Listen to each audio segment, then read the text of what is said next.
On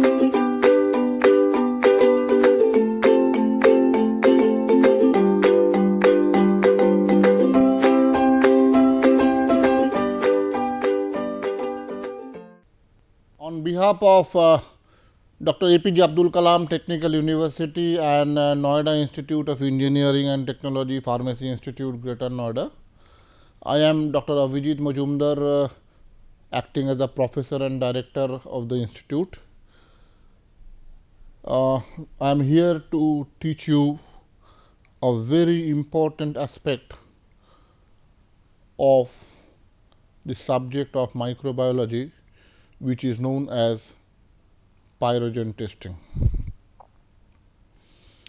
Now, this is a part of your curriculum for pharmaceutical microbiology of B.Pharm third semester. Now, before we begin with this particular topic, let us first see what do we mean by the term pyrogen.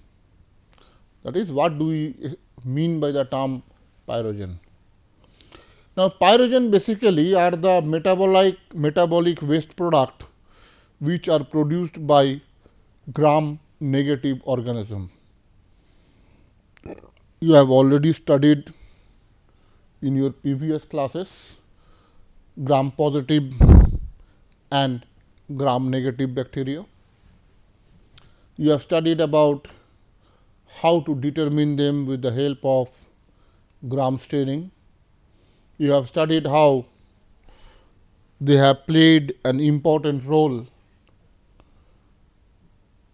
in various pharmaceutical assays. At the same time, you have seen how this gram negative microorganism has created diseases in our body. So, these gram negative microorganisms, they have a dual role. They have the capacity to create infection in our body. Now, pyrogens are nothing but the metabolic products of these gram negative microorganisms. They are thermolabile and non-volatile in nature. Basically, we can classify pyrogen into two broad categories. One is endogenous pyrogen and other one is exogenous pyrogen. Whenever it is inside our body, we are calling it endogenous. The term exo means outside.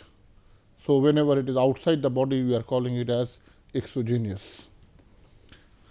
You will be thinking in your mind that we are talking of pyrogen, and in the slide two small rabbits sitting one beside the other. What is the reason? Because I will show you how these rabbits will be helping you to detect the presence of pyrogen in the pharmaceutical formulations.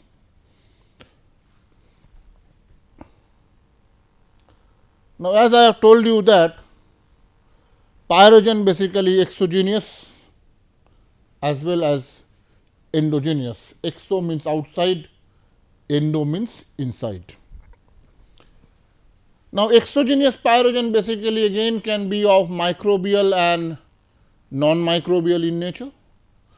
Microbial pyrogens basically lipopolysaccharide, and they are very toxic in a very small quantities. In fact, that is the reason why you have to test that the product, the pharmaceutical formulation which you are manufacturing, that must not contain any pyrogen in it. Non-microbial pyrogens, they are forming fewer by inducing the synthesis and release of this exogenous pyrogen from the host phagocytic cells. Now, let us see what do I mean by the endogenous pyrogens. Now, endogenous pyrogens, they are basically produced by the immune cells which are activated in presence of any infectious agent. It may be a bacteria, it may be a fungi, or it may be a virus even. They are usually cytokinin, interleukin 1 and interleukin 6. Now, let us see how this endotoxin structure looks like. Endotoxin basically a lipopolysaccharide which we are calling as LPS. It is basically an oligosaccharide covalently linked to a lipid component. It is basically an oligosaccharide which is covalently bonded or linked to a lipid component. Now, this oligosaccharide comprises of two parts. One, core polysaccharide,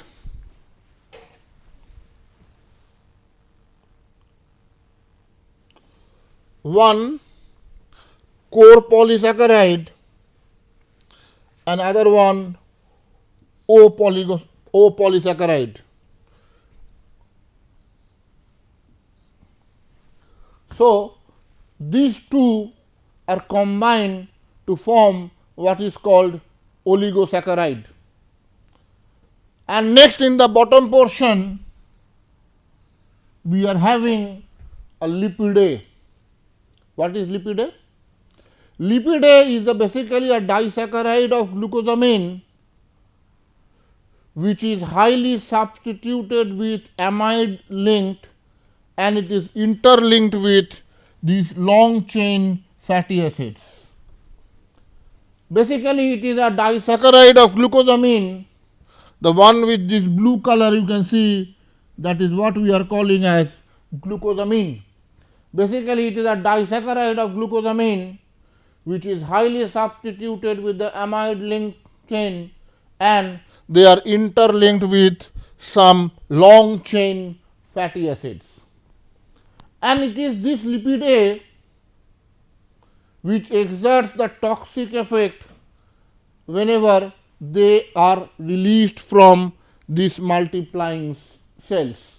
I hope this chemical structure of endotoxin is clear to you, and the toxic manifestation which results, that is primarily due to this portion of this lipid A.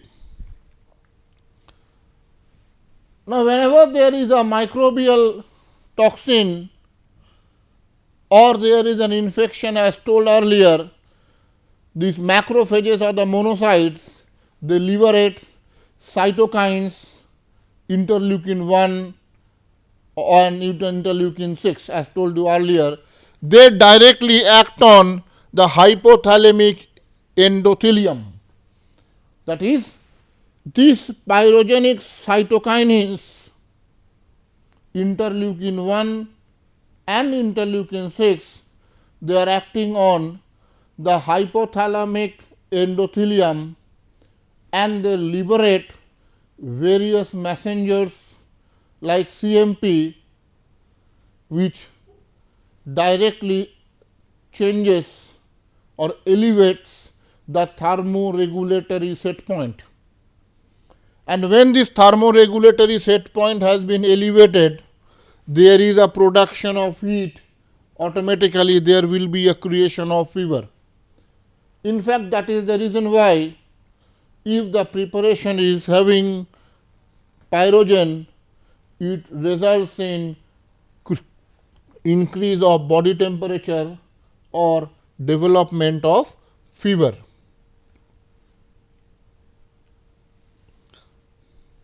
Sorry.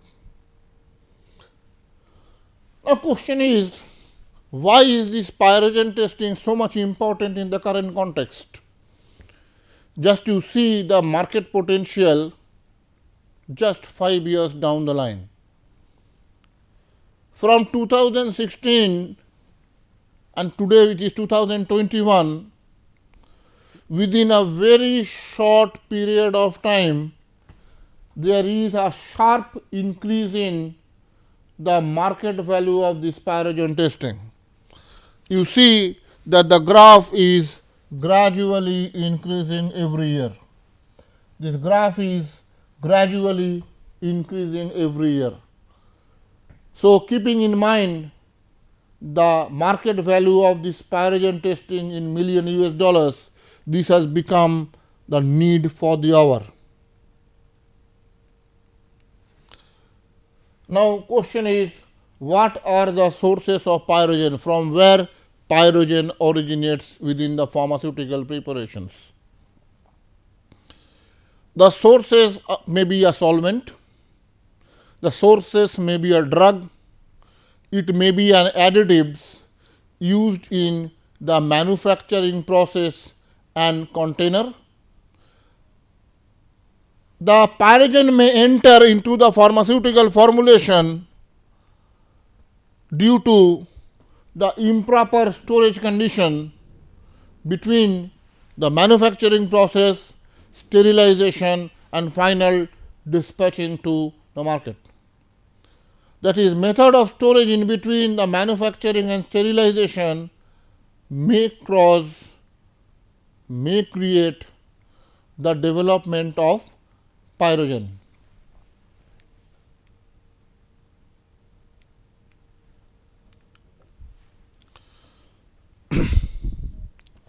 So, I hope you have understood the importance of pyrogen testing in the current scenario.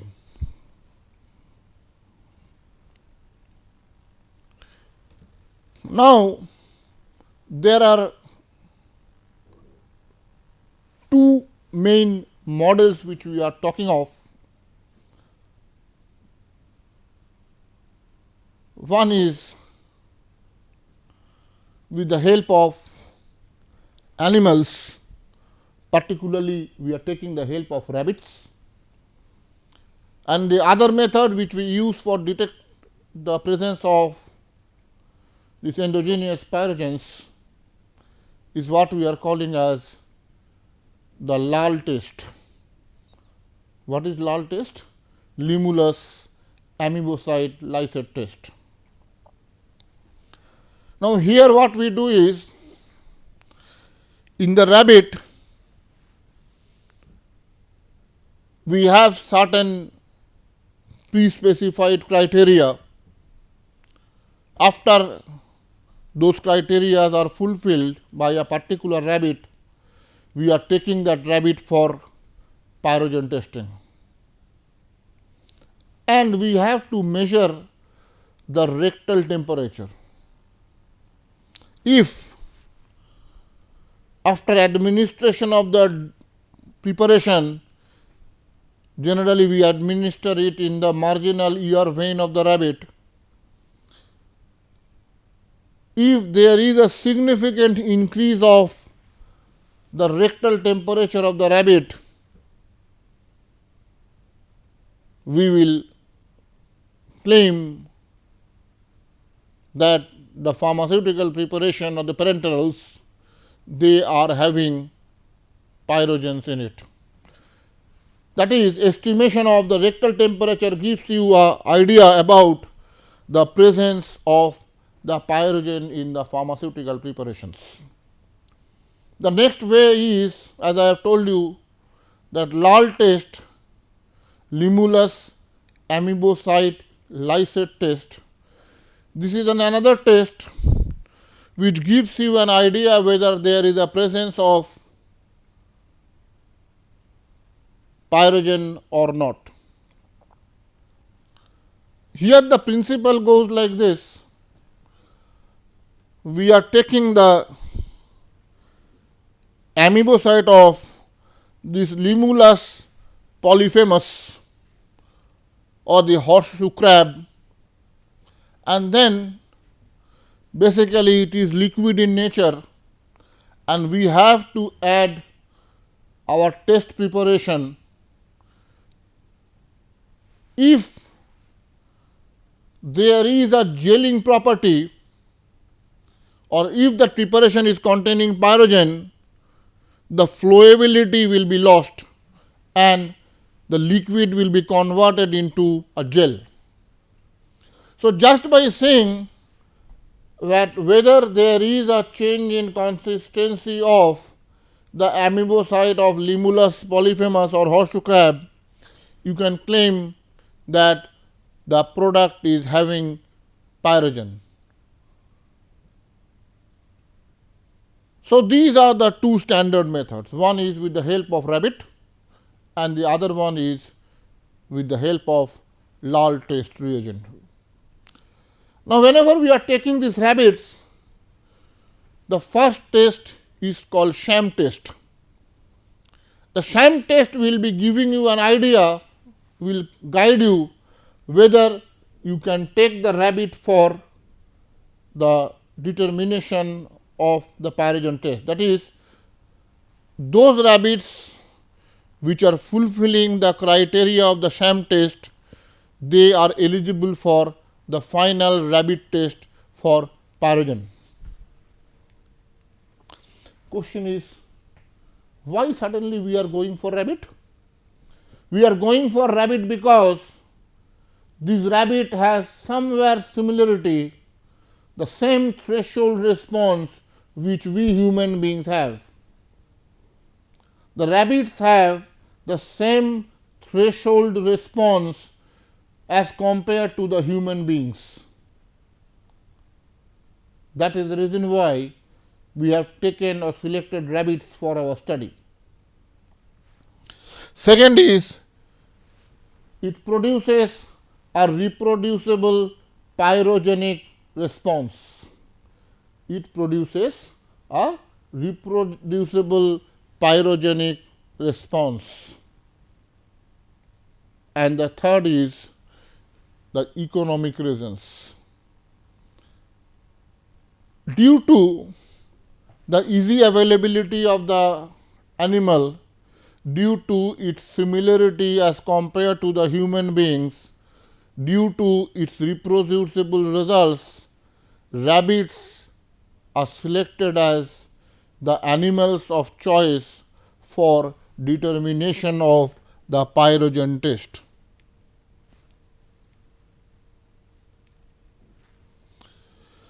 Now, let us see what are the requirements as far as the Sham test is concerned.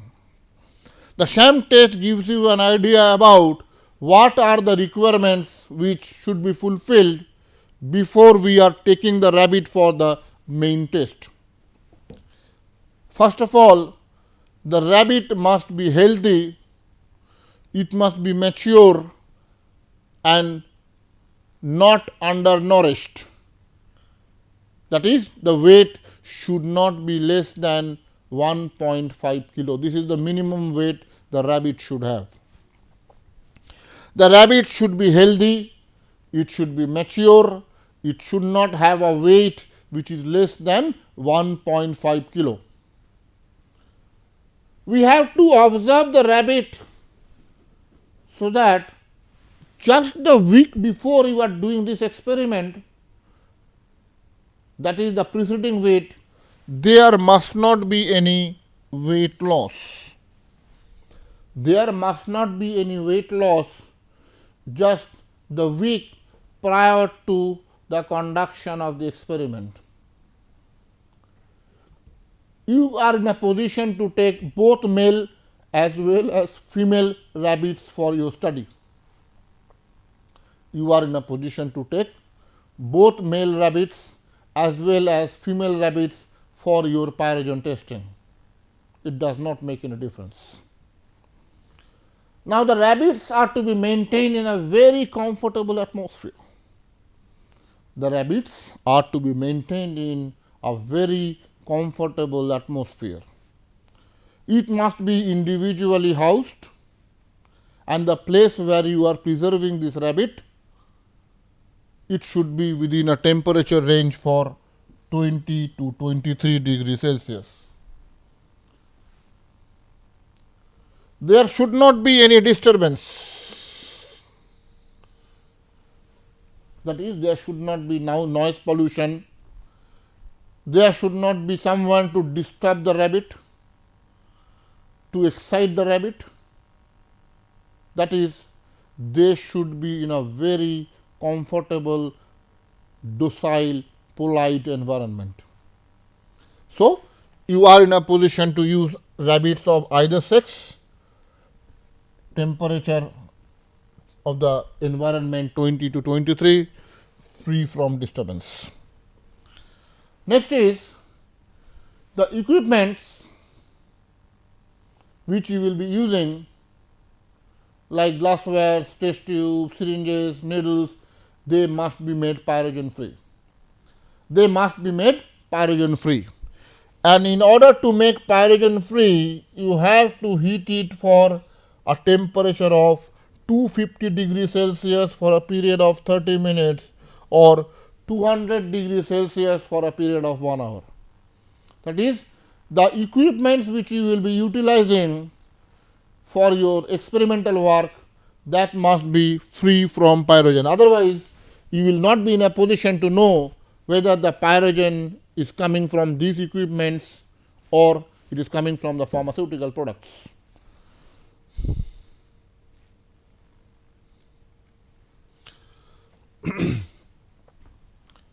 Now, these rabbits are to be caged in a retaining box. The retaining box should be such that their neck should be very loosely fit, and we should maintain this condition till the completion of the experiment. See, you are keeping this rabbit and we are in the particular rabbit cage. Do not put it in a very tight conditions. You have to put the rabbit in such a way that they should be in a position to move their neck a little bit and the rest of their body must be free. That is, my main purpose of telling these individual points are the rabbit must be in a comfortable environment. Now, these animals are to be put in the boxes 1 hour before the test, kept throughout the test, and after the test they may be made free in the animal house or they will be provided with all food and water. Now, we have to withhold the food overnight and we should not provide any food till our experiments are completed, and we should not provide any water during the process of test. We should not provide any water during the process of test. Now, the clinical thermometer or the temperature sensing probe which we use is to be inserted in the rectum 90 minutes prior to the injection of the solutions and kept till the completion of the test. That is, the thermometer or the probe is to be kept in the rectum of the rabbit 90 minutes from before the experiment starts, that is from the point where you are giving the injection in the marginal ear vent, 90 minutes before that and till the end of the experiment. Now, we have to see that the rabbit showing initial temperature variation more than 2 degrees Celsius should not be used, and this temperature you have to measure during the 40 minutes period prior to the starting of your experiment, that is prior to your giving the injection in the marginal ear vein. Say for example, if you are inserting the marginal ear vein at 2 o'clock in the afternoon, by 1:20 you will have to start noting the temperature. From 1:20 till 2, this 40 minutes period, you have to measure the temperature at least twice and it should not vary more than 2 degrees. Not a single rabbit is to be used where the initial temperature is less than 38, more than 39.8. Less than 38, more than 39.8. Those rabbits should be discarded.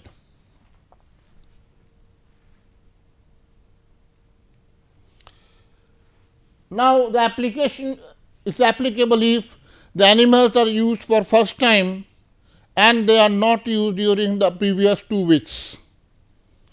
Add 10 ml per kg of IV pyrogen free saline solution warm to 38.5 degrees Celsius, insert in the marginal ear vein, record the temperature at least 90 minutes before the injection and continue up to 3 hours.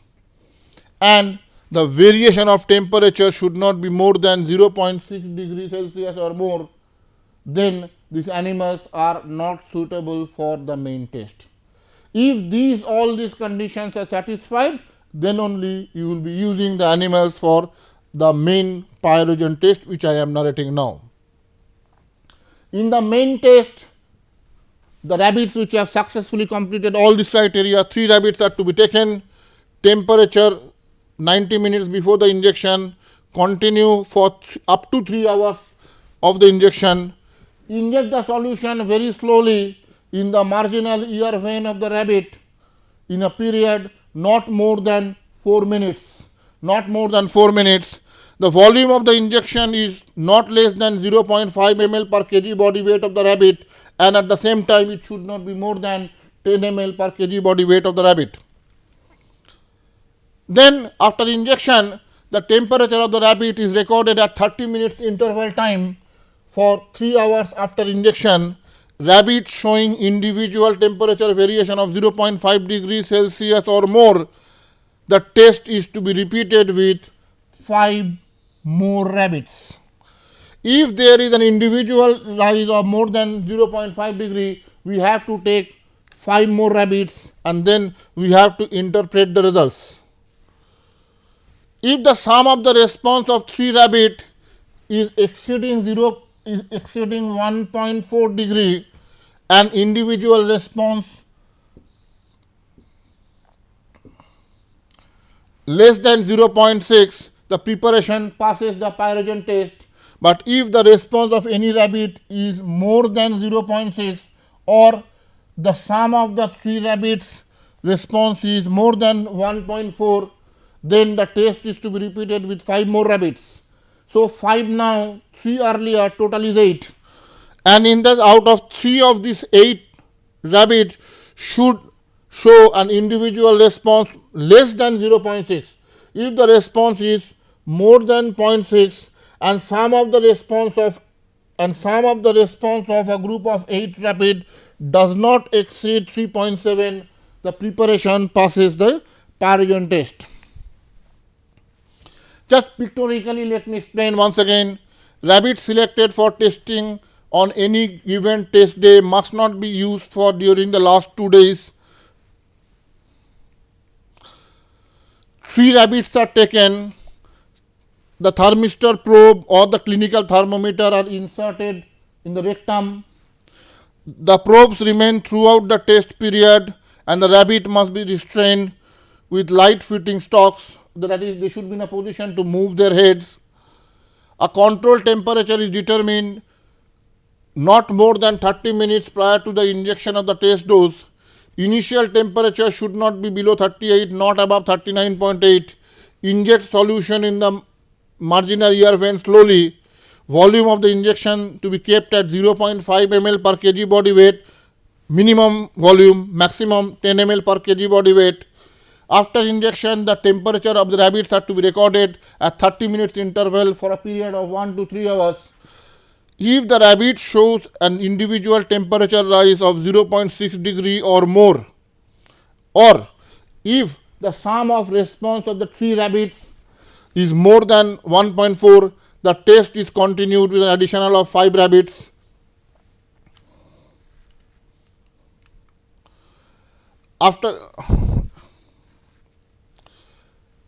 So if the individual response is 0.6 or less and the sum total is less than 1.4, preparation passes the test.